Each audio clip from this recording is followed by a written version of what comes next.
नमस्कार, इन खबर में आपका स्वागत है। मैं विद्याशंकर तिवारी हूँ।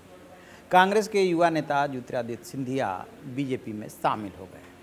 उनके शामिल होने के बाद जब पार्टी के पूर्व अध्यक्ष और उनके दोस्त राहुल गांधी से पूछा गया तो उन्होंने कुछ ऐसा जवाब दिया था कि इकलौते वो ऐसे दोस्त थे जो कभी भी घर आ सकते थे। उसी समय इस सवाल जहन में कौंधा था कि आखिरकार राहुल गांधी ने ये बात क्यों कही कि वो चाहते तो कभी भी घर आ सकते थे। क्या दोनों के बीच टेलीफोनिक कांटेक्ट नहीं था, वो आपस में बातचीत नहीं कर रहे थे? राहुल गांधी और ज्योतिरादित्य सिंधिया की अंतिम मुलाकात कब हुई थी? क्या सिंधिया ने पार्टी छोड़ने से पहले राहुल गांधी और पार्टी अध्यक्ष सोनिया गांधी से मिलने का प्रयास किया था? ये कुछ ऐसे सुलझे सवाल हैं, या कह सकते हैं कि ये क्यूरियोसिटी जगा रहे हैं कि क्या गांधी परिवार से सिंधिया इतने दूर हो गए थे कि उनकी मुलाकात नहीं हो पाई, या उनके विरोधी गुट ने इतना उनके खिलाफ भर दिया था कि सोनिया गांधी मिलने को राजी नहीं हुई। राहुल गांधी से क्यों नहीं बात हो पाई? राहुल गांधी ने इस बात का जवाब क्यों नहीं सीधे सीधे दिया कि उनकी सिंधिया से बात हुई थी? वो क्यों नहीं कह पा रहे हैं? इसके पीछे की कहानी दरअसल दूसरी है। जब ज्योतिरादित्य सिंधिया को कमलनाथ ने एकदम खुल्लम खुल्ला चैलेंज कर दिया कि वो चाहें तो सड़क पे उतर सकते हैं, क्योंकि सिंधिया ने ये कहा था कि वचन पत्र में जो वायदे किए गए थे किसानों को लेकर के, बेरोजगारों को लेकर के, वो पूरा नहीं किया जा रहा है, तब सिंधिया को ये बात बहुत बुरी लगी थी और उसी समय से उन्होंने पार्टी अध्यक्ष सोनिया गांधी से मिलने के लिए समय मांगा, लेकिन वहाँ से कोई जवाब नहीं मिला। इसके बाद उन्होंने अपने दोस्त और साथ पढ़े राहुल गांधी का दरवाज़ा खटखटाया। दरवाज़ा खटखटाने से मतलब ये है कि उन्होंने उनको कॉल किया, लेकिन कॉल किया उन्होंने लैंडलाइन पे। दरअसल हुआ क्या है कि अभी हाल में राहुल गांधी ने अपना मोबाइल नंबर चेंज किया है और दूरियां बढ़ने लगी थी, इसलिए सिंधिया के पास ये नया मोबाइल नंबर नहीं था। फिर उन्होंने उनके ऑफिस यानी कि जो रेजिडेंस पे नंबर लगा है 12 तुगलक रोड, वहाँ पे फ़ोन किया और उनके पीए यानी राहुल गांधी के पीए से बातचीत हुई। उधर से जवाब मिला कि हम जल्दी बात कराते हैं, लेकिन बात नहीं हुई। एक के बाद एक सिंधिया ने एक ही दिन में 3 कॉल किए थे। फिर कहा यह गया कि आप सोनिया गांधी से बात कर लीजिए। तो उन्होंने पूछा कि क्या वहाँ पे मेरा अपॉइंटमेंट फिक्स हो गया है? तो उसका जवाब मिला कि इसके लिए आपको अलग से वहाँ पे रिक्वेस्ट डालनी पड़ेगी। कहने का मतलब ये कि सोनिया गांधी और राहुल गांधी के बीच में पार्टी के ऐसे मसलों के लिए कोई बातचीत नहीं, क्योंकि चाहते तो राहुल गांधी मध्यस्थता कर सकते थे, बट वहाँ से ये जवाब मिला कि आप अलग से रिक्वेस्ट डाल लीजिए अपॉइंटमेंट के लिए। वहाँ से कोई मदद नहीं मिली।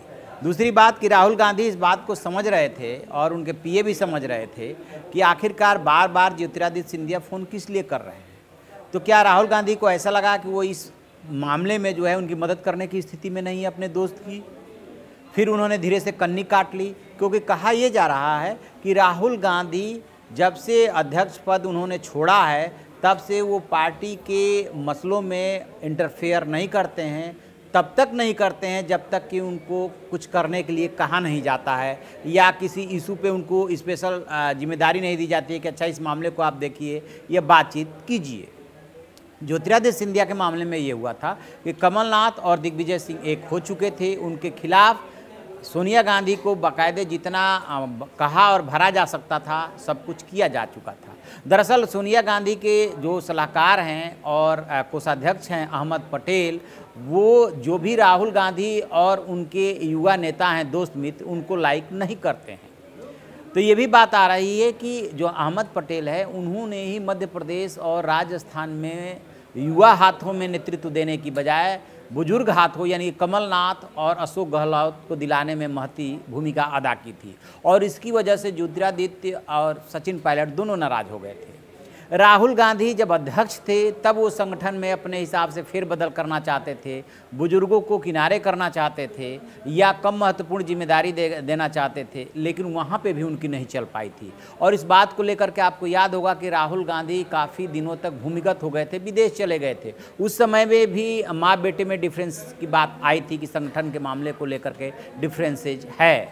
तो दरअसल ये जो डिफरेंसेज है, युवा बनाम बुजुर्ग की जो लड़ाई है कांग्रेस में, जो आज तक कांग्रेस सुलझा नहीं पाई, उसका ही ये असर रहा कि ज्योतिरादित्य सिंधिया जैसा युवा नेता एक तरह से किनारे हो गया और उसे लगा कि अब उसकी सुनवाई न तो राहुल गांधी के यहाँ है और न ही सोनिया गांधी के यहाँ है। और पत्रकारों ने राहुल गांधी से ये भी पूछा था कि ज्योतिरादित्य सिंधिया से आपकी कब से बात नहीं हुई, उन्होंने आपसे कांटेक्ट किया था, इसका कोई वो जवाब नहीं दे रहे हैं क्लियर कट कि कब से बात नहीं हुई, कब मुलाकात हुई, ये भी नहीं बता रहे हैं। इसका मतलब कि मुलाकात और बात हुए बहुत दिन हो चुका है।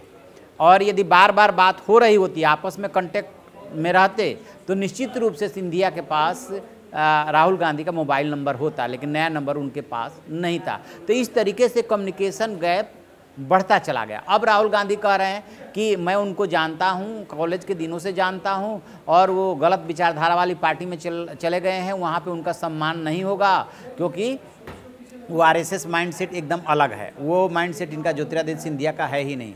अब राहुल गांधी आप कुछ भी कहिए, लेकिन सिंधिया ने तो आपको फ़ोन किया था। आप चाहते तो लैंडलाइन पे बात कर सकते थे, आप चाहते तो मध्यस्थता करने की कोशिश कर सकते थे, लेकिन ऐसा कुछ नहीं किया गया, क्योंकि आप अपने सिद्धांतों की वजह से ऐसा हस्तक्षेप करना नहीं चाहते थे, या आपको इस बात का डर था कि अहमद पटेल के आगे आपकी नहीं चल पाएगी और सोनिया गांधी शायद डिसीजन ले चुकी हैं, तभी जा कर के आपने ऐसा नहीं किया। तो ये असली वजह बनी कि राहुल गांधी ने फ़ोन पे बात नहीं किया था, जिसकी वजह से बात बढ़ती चली गई और इनको, सिंधिया को ऐसा लगा कि अब तो हमारा यहाँ पे कोई खैर ख्वाह ही नहीं है, क्योंकि अध्यक्ष के यहाँ से टाइम नहीं मिल रहा है और राहुल गांधी के यहाँ से जवाब नहीं दिया जा रहा। तो ये पूरी रही सिंधिया के कांग्रेस छोड़ने की कहानी। और उधर जफ़र इस्लाम का नाम आ ही चुका है कि जफ़र इस्लाम ने किस तरीके से सिंधिया को बीजेपी में शामिल कराने के लिए रणनीतिकार की भूमिका अदा की, कैसे मुलाकात की, कई बार मुलाकात की, कैसे उनकी बात को पार्टी अध्यक्ष, गृह मंत्री और प्रधानमंत्री तक पहुंचाया